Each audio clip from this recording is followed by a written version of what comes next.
Hello, welcome to Workplace Wake Up. I'm Jen Shaw.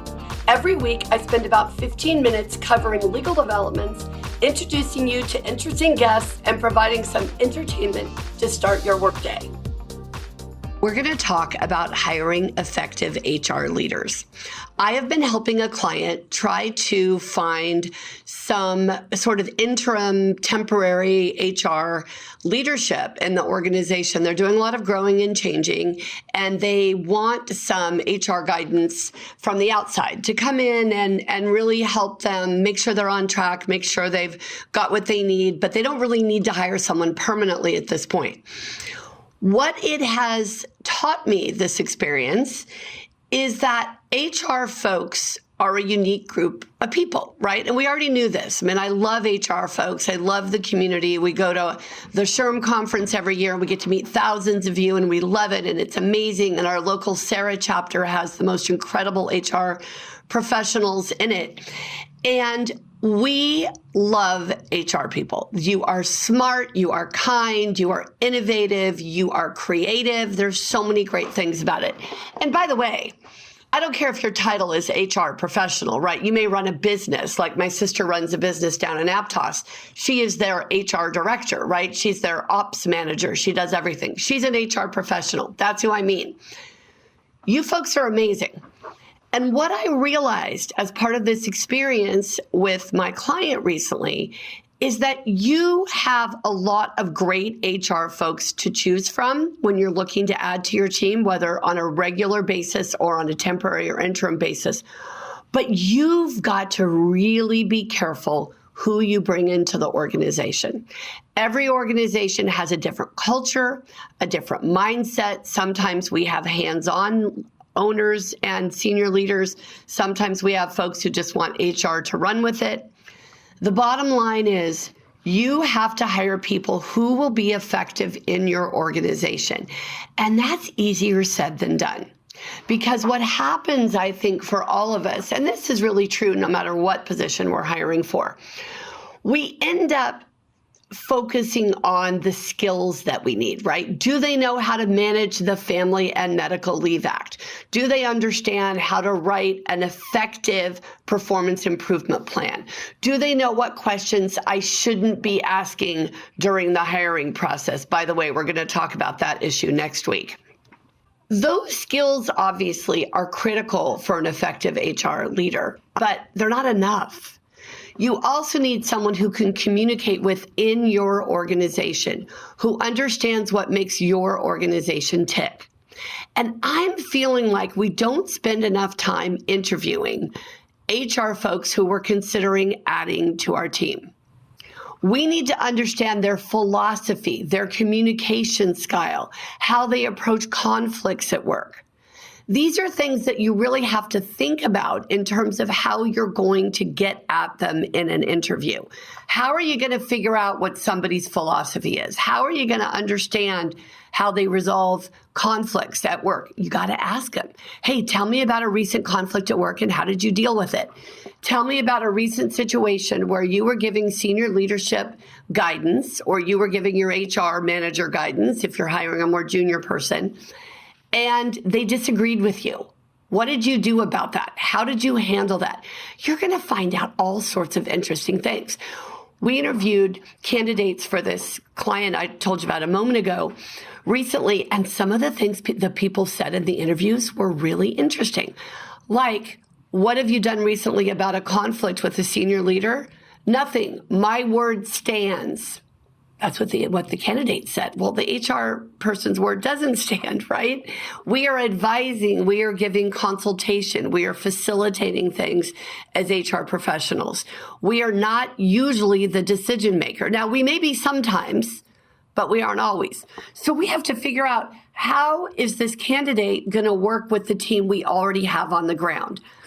And that is a critical component when you are interviewing to add to your HR team. So for many of you who listen to this podcast, you're an HR team of one, right? You have one person. You don't get to hire anybody to help you. I'm sorry, because I wish you could have more than one. More HR people are always better if we've got the right fit, right?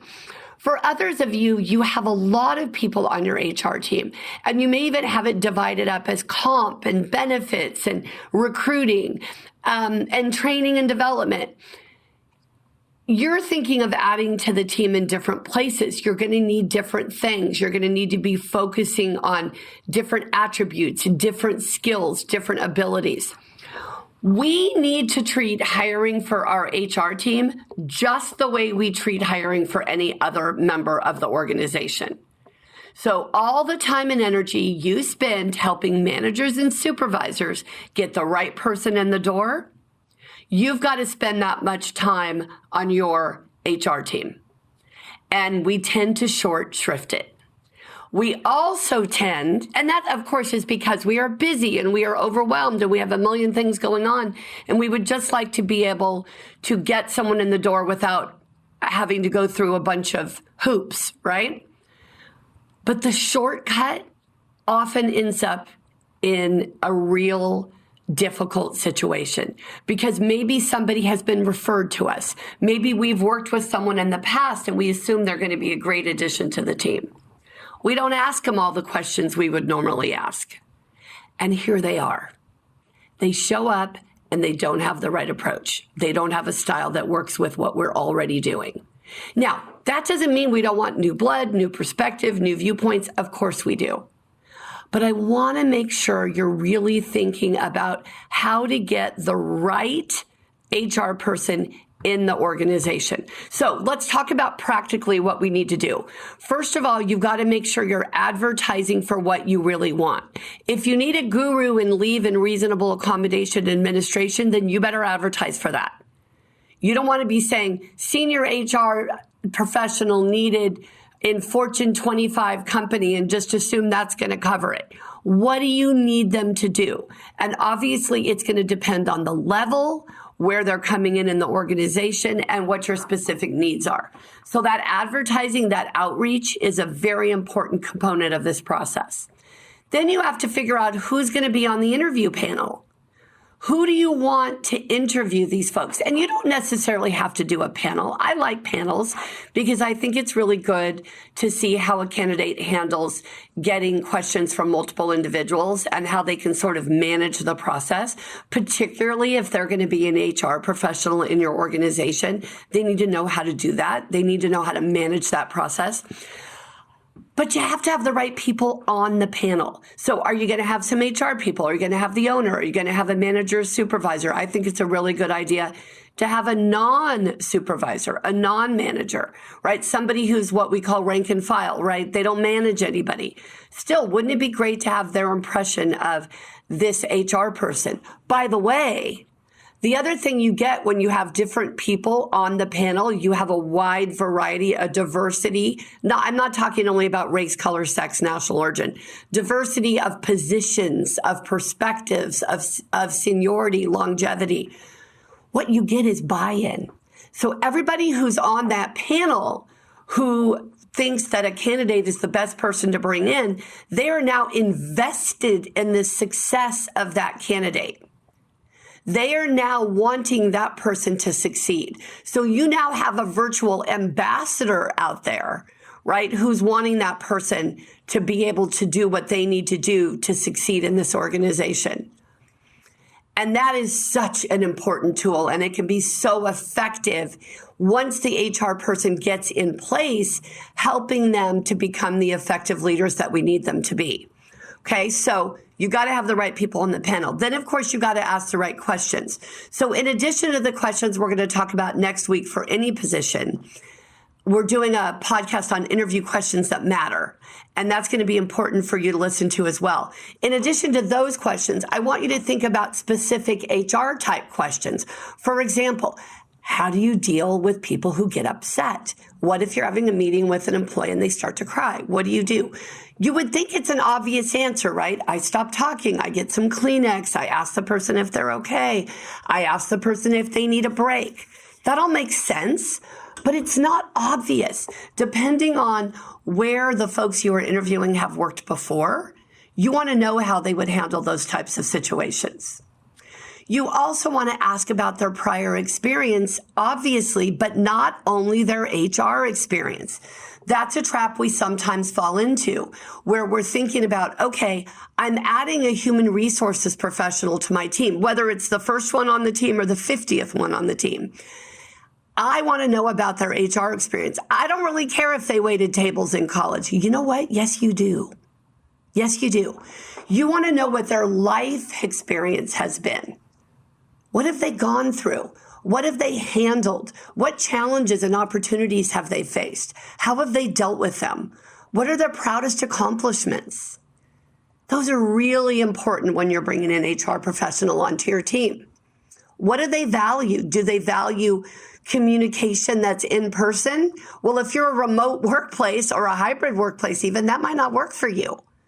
So I really want you to think strategically about what do you need? What skills does this person need to bring to the table? And the skills, as we know, are not just those hard skills, the technical expertise, the technical ability. Can they use our leave of absence spreadsheet? Do they know how to make track changes in Word? Okay, those are they good a presenter when they're conducting training? Those are technical skills, but also, of course, the soft skills.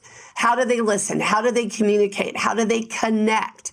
My daughter is an equestrian. She rides horses, and she's very competitive. She does a great job, and we're looking at moving her into jumping horses.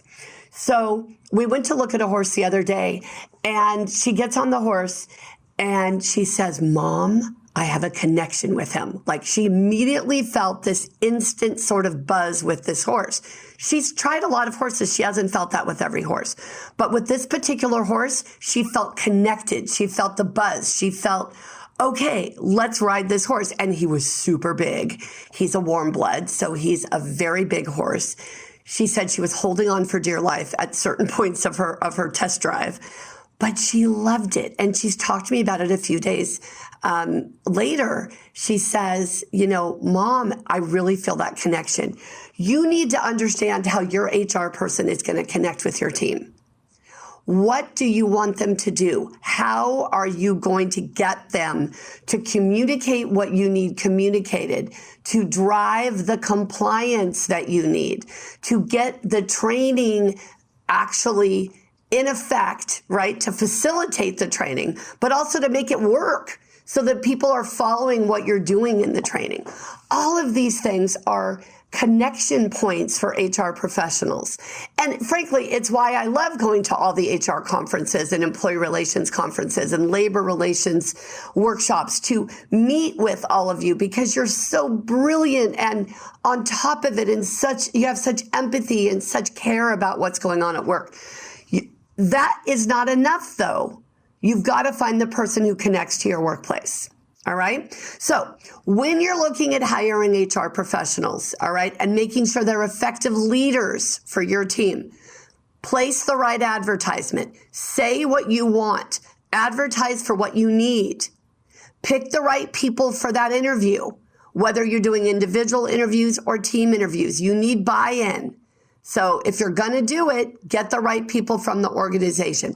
Ask those HR specific questions during the interviews, and also ask the general questions we'll talk about next week. The last thing I want you to think about is that connection piece, right? What are you doing to drive it? And ask the HR candidate, what are they going to do to drive it? Have they done research on your organization? Do they know what you might need? Do they know where your opportunity areas might be? They may even have read Glassdoor reviews, and there was a negative comment about an HR issue. Are they prepared to address it? You want people who are diligent, who do their homework, who come prepared. And as I always say about job interviews, we are at our best in that interview and our first day at work. It is downhill from there, people. We know that. Okay?